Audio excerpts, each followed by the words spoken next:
En direct du ciel à La Roche-sur-Yon, ravi de vous retrouver en effet. Ici c'est le pôle culturel Centre Yonnais d'expression avec de l'art. On voit même des jeunes artistes, des musiciennes et des musiciens qui se baladent ici au ciel. Pour le Téléthon de vous accompagner pendant près de 2 petites heures, accompagné de tous les bénévoles et bien sûr de toute l'équipe technique. Chaque geste compte, on le rappelle, un don, un partage, un message de soutien. Ensemble, nous sommes beaucoup plus forts. Alors rejoignez-nous dans cette grande chaîne de générosité. 36-37, c'est le numéro très important tout au long de ce week-end et bien au-delà bien sûr. Les bénévoles qui unissent leurs forces pour la bonne cause. Et puis vous aussi, petit geste, mais qui est nécessaire, 36-37 ou alors don par SMS au 92 007 pour un don de 10 € au Téléthon. Et puis vous avez toutes les infos bien sûr sur afm-téléthon.fr. On va bien sûr accueillir notre nouvel invité, le combat, on va en parler, le combat de Jean-Guy Brett, atteint d'une maladie rare pour son autonomie. On va en parler maintenant, bonjour, j'allais dire bonsoir, on ne sait plus quelle heure il est. Bonjour Jean-Guy, comment allez-vous? Qui représente quoi alors du coup cet événement? Ah, il n'y a pas de son sur le micro, je vais vous prêter le mien. Il représente quoi alors ce week-end pour vous? Je le disais bien au-delà, puisque ça ne s'arrête pas qu'à un seul week-end. Ah, ça ne s'arrête pas un seul week-end, non. Moi, je suis sur le pont autant que faire se peut, en fonction de l'état de fatigue aussi. Mais bon, là, on essaye de faire ce qu'il faut pour tenir le choc. Avec toute l'équipe d'Action Handicap Vendée à Saint-Pierre-du-Chemin avec nos amis de Chemin de la Danse. Et puis donc aujourd'hui avec vous aussi à La Roche-sur-Yon, très heureux de retrouver ce plateau du Téléthon que j'ai déjà fréquenté il y a quelques années, disons. Je vais essayer avec celui-ci, je parlais de votre maladie. Est-ce qu'on peut en parler ici en direct sur notre chaîne TV? Oui, bien sûr, oui. En fait, c'est une maladie génétique rare, mais bon, donc personne n'en parle en fait. Enfin, c'est assez exceptionnel, quoi. C'est une naissance sur 100 000 seulement, donc c'est ce qui fait que c'est vraiment rare. Ça s'appelle la maladie d'Ollier et c'est une maladie qui touche en fait le développement des cartilages. C'est-à-dire que les cartilages, au lieu de pousser tout droit normalement, ils poussent un petit peu comme des éponges autour des os et ça amène donc des déformations au niveau en particulier des os longs, de certains os longs du squelette. Donc doigts, jambes, bras, voilà. Et évidemment, ça occasionne un handicap relativement important, beaucoup de douleurs. Et puis, malheureusement, en 2020, j'ai en plus de ça, il y a eu des complications. Voilà, j'ai déclenché une tumeur cancéreuse au niveau du fémur et j'ai dû me faire amputer de la jambe gauche.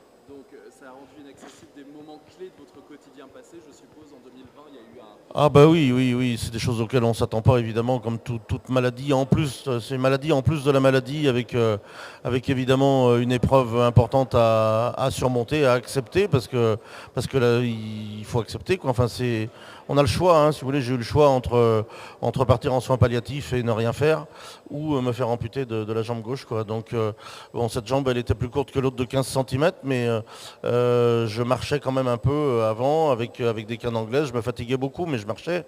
Aujourd'hui, je roule. Voilà, c'est un peu différent. Alors, je vais prendre ce micro-là pour qu'on puisse bien nous entendre tous les deux. Qu'est-ce que la recherche apporte aujourd'hui en 2025? Je sais que ce cap a eu lieu en 2020, c'était il y a 5 ans maintenant. Et puis cette maladie, c'est dès la naissance, vous en parliez à l'instant, Jean-Guy. Que vous apporte justement la recherche aujourd'hui et est-ce qu'on a besoin d'autre chose? Alors, à moi directement, je dirais rien parce qu'il n'y a pas à ma connaissance, il n'y a pas de recherche spécifique sur la maladie d'Ollier aujourd'hui au niveau de la génétique.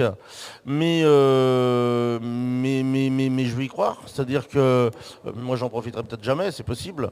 Mais je me dis qu'un jour ou l'autre, en cherchant spécifiquement sur cette pathologie ou en cherchant peut-être sur d'autres pathologies conjointes, oui. Un chercheur trouvera peut-être comme actuellement on fait des recherches sur les myopathies et puis on trouve par rapport à un type de cancer ou par rapport à d'autres types de pathologies auxquelles on ne s'attendait pas du tout, quoi. Donc j'espère évidemment qu'un jour il y aura des recherches spécifiques sur la maladie d'Ollier pour tous les enfants et les ados et les jeunes qui en sont atteints, et puis peut-être que nous, on pourra en profiter aussi. Bien sûr. Je veux y croire. Et puis le Téléthon permet le partage aussi, la rencontre avec plein de gens, et puis tous les bénévoles qui font vivre cet événement. Vous en parlez justement, vous avez fait des rencontres suite justement à ces week-ends qui sont très très précieux. On fait toujours des rencontres, oui. Puis nous, donc moi je suis président en plus d'une association de personnes handicapées. On va en parler justement. Ça s'appelle Action Handicap Vendée. Donc en 2009, on avait fait venir Laurence Thiano-Herman à la Châtaigneraie. Donc j'étais très content de la revoir l'autre jour ici. Habitant de la Châtaigneraie en Voilà, Vendée, j'habite à la on rappelle. Châtaigneraie, oui, c'est ça. Et donc très heureux de l'avoir revu l'autre jour. Donc ça c'est vraiment des rencontres extraordinaires. Et puis on rencontre aussi des chercheurs justement. Et moi j'aime beaucoup discuter avec ces gens-là parce qu'on apprend plein de choses, quoi. Et la plupart se mettent à notre niveau, c'est ce qui est intéressant. Voilà. Sans entrer dans des termes trop techniques, trop médicaux, etc. etc.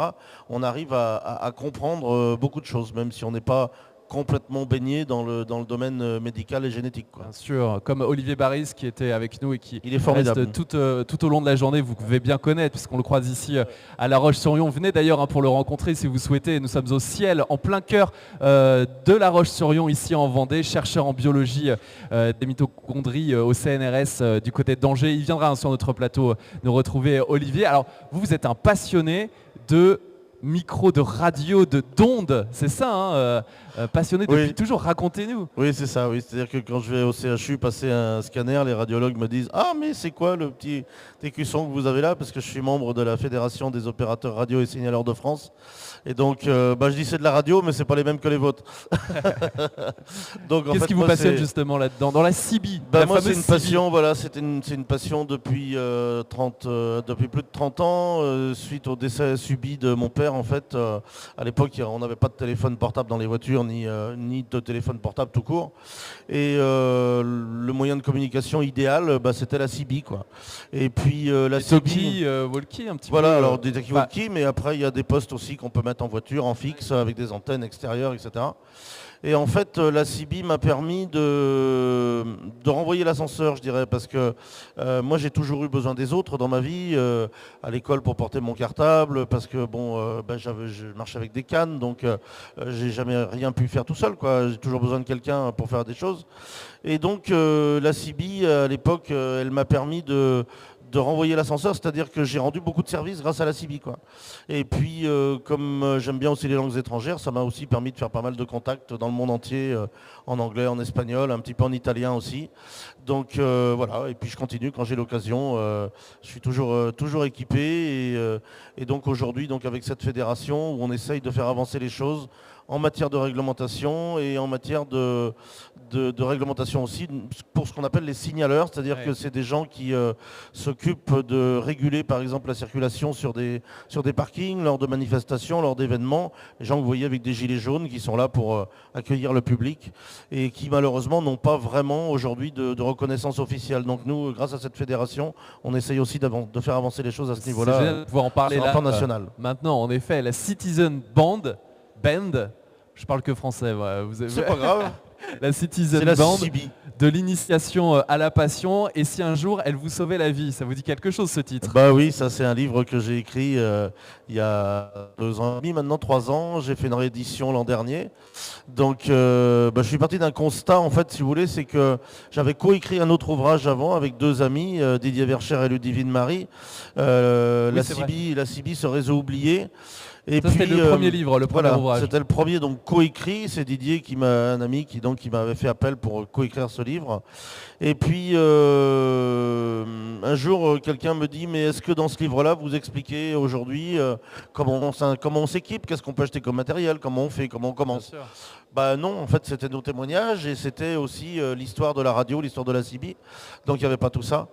Et je me suis dit, j'ai le matériel, j'ai quand même un petit peu de connaissances dans le domaine. Vous êtes un passionné. Voilà, pas mal de photos, des archives d'une association dont j'étais le président pendant 18 ans, dédiée à la CB et à l'informatique. Donc je me suis dit, il faut que je fasse un guide. Il n'y a plus de guide depuis 30 ans en fait. Il n'y avait plus de guide à jour depuis les années 92, 95, quelque chose comme ça.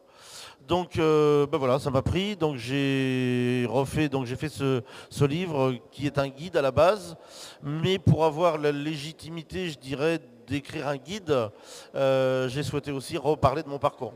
Donc, et comme j'avais des photos, j'avais des illustrations, j'avais plein de choses que je pouvais mettre. Le premier, lui, il est totalement en noir et blanc et sans illustration. Moi, j'ai fait du A4 couleur en 131 pages, avec voilà, plein d'images, plein de photos.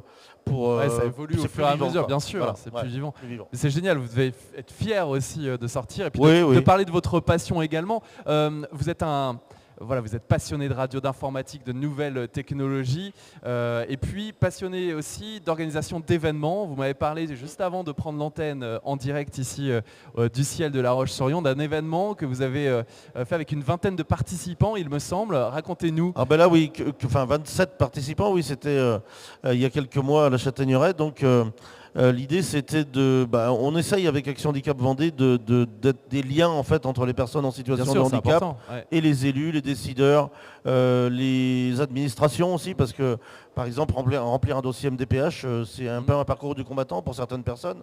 Donc c'est bien de s'associer tous ensemble. Voilà, on essaye d'être là pour être un lien et un support, disons. Et l'idée de cette journée, donc, ça s'appelait la rando à roulettes. Donc sur la matinée, on a rassemblé des personnes valides et des personnes en situation de handicap avec toutes sortes de moyens de locomotion qui roulent, mais plutôt dans ce qu'on appelle les nouveaux moyens de locomotion électrique, genre monoroue, tricycle électrique, vélo électrique, fauteuil roulant, aussi, scooter, trottinette, enfin voilà. Et donc c'était une course, non, une rando. Donc tout le monde se balade ensemble, voilà. Okay. Et puis on était escorté par notre ami Joseph de Méli-Mélodie, qui lui a une Rosalie. Donc les Rosalies qu'on voit sur les plages habituellement. Ouais, bien sûr. Lui, il fait de l'animation avec une Rosalie qui est équipée d'une sonorisation. Donc il partait devant nous, alors ça roule au pas évidemment comme un vélo électrique, enfin beaucoup moins vite qu'un vélo électrique d'ailleurs, plutôt comme un scooter. Et donc on avait de la musique devant nous, ce qui fait qu'on a fait un petit peu de bruit dans les rues de la Châtaigneraie. Et puis donc tout le monde se suivait dans une super ambiance, quoi, en chantant. Voilà. Les rues étaient barrées évidemment, on avait une sécurisation avec des signaleurs justement, une association de la région nantaise qui est venue nous sécuriser le parcours. Donner de la joie quoi, à tous ces participants, c'est ça aussi le but de ces événements. L'idée c'était de se retrouver tous ensemble et vraiment de jouer sur l'inclusion en disant que handicapé ou pas, on peut faire des choses ensemble. Exactement, c'est ce que aussi révèle chaque année le Téléthon et le prouve en plus. Je suppose que ça a donné envie, c'était la première édition, hein, d'en faire une deuxième, une troisième, une quatrième. Au moins une deuxième, oui, bien sûr. Ça sera vers quand? Le printemps, je crois. Oui, je pense que ça sera au printemps. Pour l'instant, on est en train de créer une petite commission, un petit collectif au sein de notre association même pour avoir des gens qui soient vraiment motivés pour l'organisation. Ensuite, il va falloir établir un parcours parce qu'évidemment, on imagine bien que ces engins, même si aujourd'hui, j'en parlais encore hier soir à Saint-Pierre-du-Chemin, parce qu'on a fait hier soir on a fait une démonstration. Hier soir vous étiez sur le pont. Hier soir j'étais sur le pont et on a fait une démonstration avec des fauteuils qui nous ont été prêtés par Andy Farm. Et du coup, on a des obstacles. On a nos adhérents qui étaient menuisiers, donc il nous a fait des obstacles. Et puis j'ai récupéré des cônes de Lubeck dans une auto-école. Et du coup, on a pu montrer justement comment un fauteuil réagit en montant une côte, en franchissant un seuil, en passant sur des largeurs. Vous voyez, on imagine une sorte de test, quoi. Un parcours sensibilisation, de façon à ce que des personnes valides se mettent en fauteuil. Voilà. Et moi, ce que j'aime bien, c'est quand on a des élus qui veulent bien se mettre en fauteuil, qui veulent bien jouer le jeu, parce que les élus, c'est grâce à eux qu'on peut circuler en ville ou pas. Et chacun peut se rendre compte en fait de ce que vous vivez. Exactement, tout à fait, c'est tout à fait le but. Et l'idée donc de ça, je disais, c'est que les fauteuils, ils ont beau évoluer, il ne faut pas qu'on fasse du tout-terrain non plus dans notre rando. Il faut qu'on trouve des routes, des chemins qui soient aussi accessibles que possible, sans trop de pentes. Et la Châtaigneraie, on est un petit peu dans le bocage vendéen. C'est pas vraiment la plaine de Fontenay. Donc il faut faire des recherches, il faut essayer de trouver un parcours qui soit aussi facile que possible, je dirais. Et puis moi, cette année, c'était de dire qu'il fallait faire une boucle. C'est-à-dire qu'on laissait les voitures à un endroit, on faisait une boucle et on les reprenait. On revenait au départ. Parce que sinon, ça impose éventuellement de faire des recharges des scooters. Alors, après, on peut parler de plein de choses. On peut parler aujourd'hui des batteries autonomes qui peuvent permettre de recharger même des scooters ou des fauteuils roulants avec un panneau solaire, par exemple. Ça peut se faire. Mais là, il faudra envisager la journée. Enfin, c'est carrément autre chose. Mais ça viendra peut-être. J'ai des idées. J'ai pas de pétrole, mais j'ai des idées. J'ai l'impression que vous avez plein d'idées depuis très très très longtemps, parce que vous organisez des événements, vous êtes un passionné, on en parlait de tout ce qui est CB radio, etc.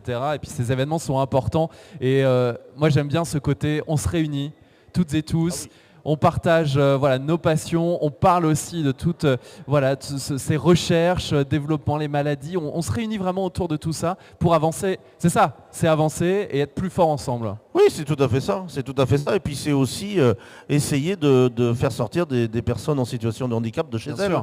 Parce que la routine, mais il n'y a rien de plus mortel que la routine finalement. Donc essayer de bouger et de voir des choses à l'extérieur, je trouve que c'est vraiment important. Et puis c'est important aussi que les valides nous voient, que les valides voient vraiment des personnes handicapées qui circulent et qui font des choses.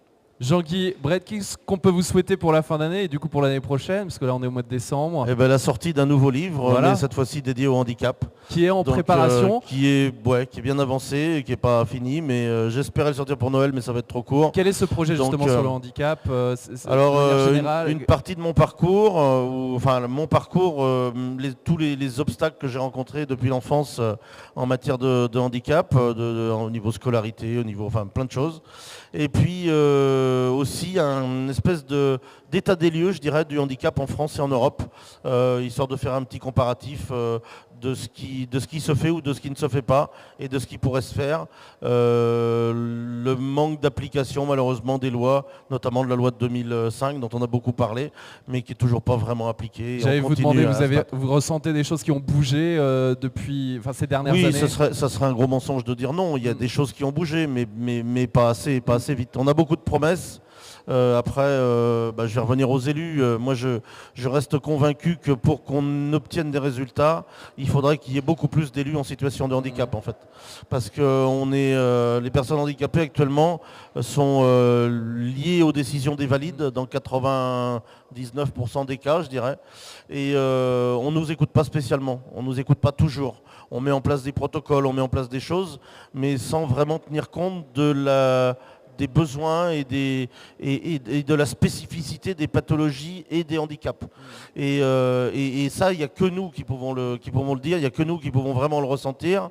Et en ce qui concerne l'accessibilité, je dirais qu'il y a des normes, c'est vrai, et il y a aussi le bon sens. Et c'est bien beau d'appliquer des normes, mais je reprends souvent l'histoire des WC handicapés, par exemple, dans lesquels on met des poubelles à pédales. Les gens, ils n'ont rien compris que si on ne peut pas se servir de ses jambes, une poubelle à pédales, c'est pas pratique. Bon.